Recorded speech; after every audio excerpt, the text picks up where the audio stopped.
xidhnow badda cas 24 TV.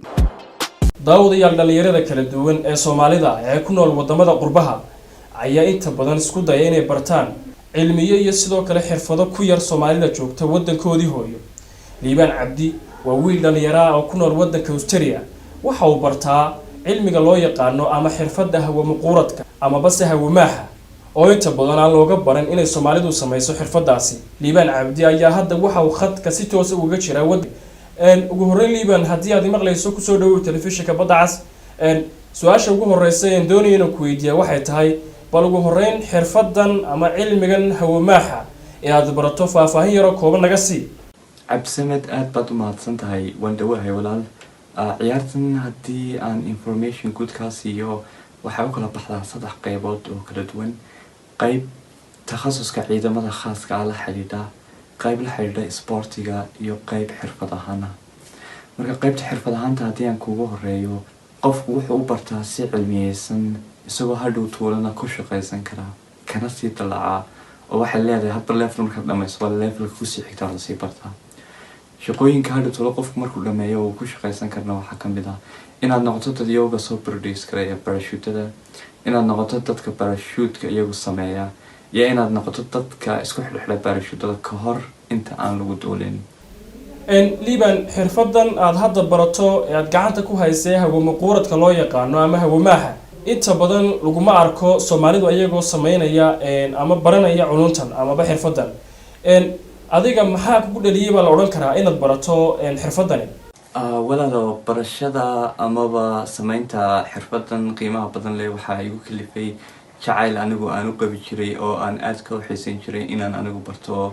sidoo kale waxaa igu kalifay waxaan aad u xiisayn jiray oo jeclaa xiisada physics la yiraahdo waqtigan ku jiray iskuulka. Liibaan aad iyo aad baad mahadsan tahay.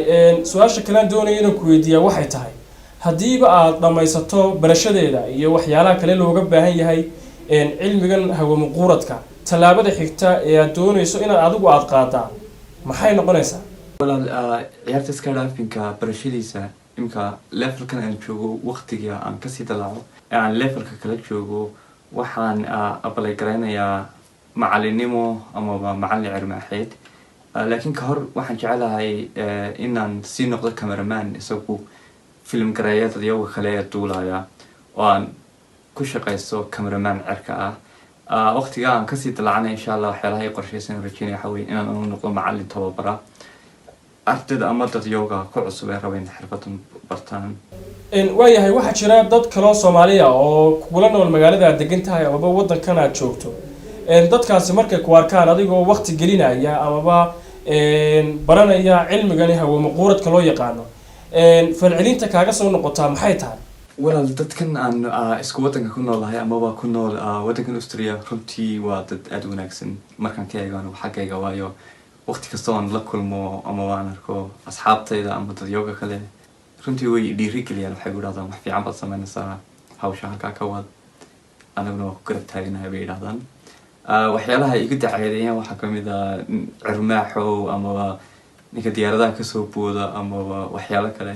waxaa dhici jirtay waqtigii hore orodkan ku dhex jiri jiray waxaan ordi jiray maratonada markaas bay waxay dhahaan orodkii waxaad u bedeshay imika cirka oo yacni dhulkan kaaga taaglayn imikana cirkii baan kaaga taaglaynay bay dhahdaan. markaa ugu dambeyn Liibaan cilmigan hadda aad barato ee hawo maaha mustaqbalka adigu rajo noocee ayaad ka qabtaa?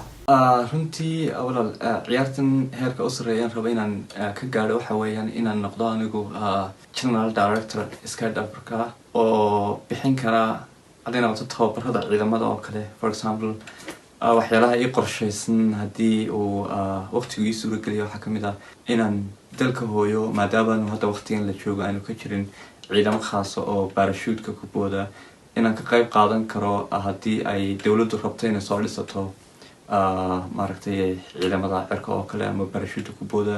kaasina waxa uu ahaa Liibaan Cabdi oo ah wiil Soomaaliya ku nool wadanka Australia isla markaasina halkaasi ku barta culunta loo yaqaano ama xirfada loo yaqaano hawo maaha.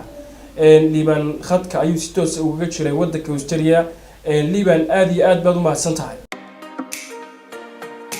markasta meel kasta iyo waqti kasta badda cas 24 TV kala soco wararkii u dambeeyay ee Soomaalida iyo caalamkaba isla xilliga ay dhacayaan. Badda Cas 24 TV sidoo kale waxaad nagala socon kartaan barahayga bulshada sida Facebook, YouTube iyo sidoo kale Twitter. Si aad u noqoto qofka ugu horeeya ee daawada muuqaaladeeda aan soo gelino, fadlan subscribe saar gambalaalka riiq barteeda YouTube. sidoo kale like iyo follow ku dhufo barteeda aan ku leenahay page-ka. Badda Cas 24 TV waa weelka waxa aad tabayso.